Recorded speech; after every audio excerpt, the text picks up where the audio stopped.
Tomboy was one of those movies that I just stumbled across on Amazon Prime, and I thought, I'm going to have to play this thing. It stars Michelle Rodriguez, Sigourney Weaver, Tony Shalhoub, Anthony LaPaglia. It also has a big name director in the form of Walter Hull.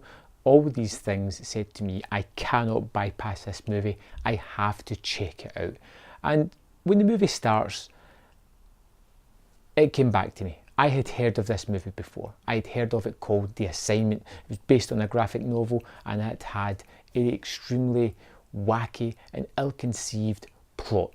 It is all about this hitman called Frank, who is double-crossed after assassinating someone who had this rich and powerful sister, who always happens to be a surgeon as well. And as a punishment, rather than killing Frank, this surgeon gives him a sex change, turns him into a woman, and then leaves him to go on with his life, trapped in this body that he didn't want. It is as ludicrous as it sounds. And I watched it all. I watched all of this movie, the whole darn thing. The first thing about it is Michelle Rodriguez starts off the movie as the man Frank. With his body, she gets out of the shower at some point, she's got full prosthetics on everywhere, if you know what I mean. And she doesn't look, or she doesn't lose that feminine look. Her bone structure, her face, she doesn't look anything other than a woman who's had fake beard stuck on her. And it doesn't quite work. It just, the whole time, you know this actress, you know the movies she's been in, you're looking at this and you're just going, yeah, that's Michelle Rodriguez. That's not Frank, this manly hitman. And after the sex change, which seems to be rather quick and they don't have a sense of time passing, Frank wakes up in this woman's body and is almost no hangover from operations whatsoever. He is almost fully capable to get back into the working ways, just as long as he takes certain pills to keep his testosterone at bay. And he's free to go on his plot to get revenge against the woman who has wronged him in this fashion. And it is just as distasteful and as silly and as downright just boring as I'm making it out to be.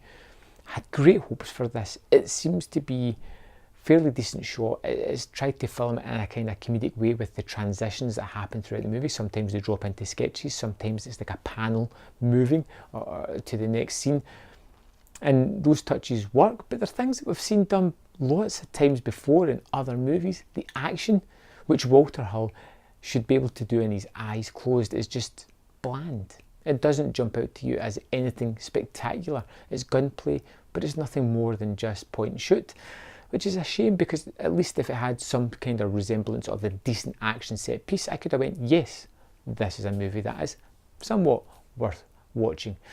But ultimately, as it is, it's a movie that left me rather unfulfilled. We have certain scenes between Sigourney Weaver's character, who is the mad plastic surgeon, and we have Tony Shalhoub, who is a psychiatrist who has this woman captive and is trying to get to the bottom of her story, because nobody believes about this Frank character. They think she's made up to cover her wrongdoings.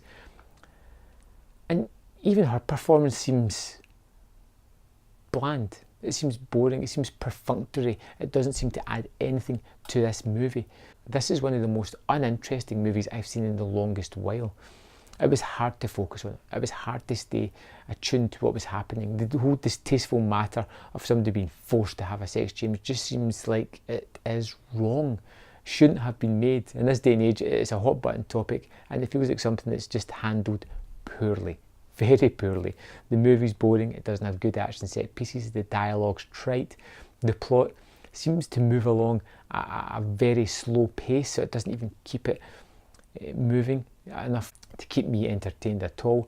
And ultimately the performances are bad, the action's bad, the direction's not great, and I was sorely disappointed with the cast and the director and everything else went into this movie. It should have been better than it was. It must be forgotten and wiped from the memory banks. I would love to know your thoughts on The Assignment, because, you know, me, I just didn't like it. That's why I gave it 1.5 stars out of 5, and even then I think I may be being a little bit too generous. But like I said, let me know in the comment box your thoughts on this movie, and I'll see you next time on Man vs Film, where hopefully we'll see a better movie.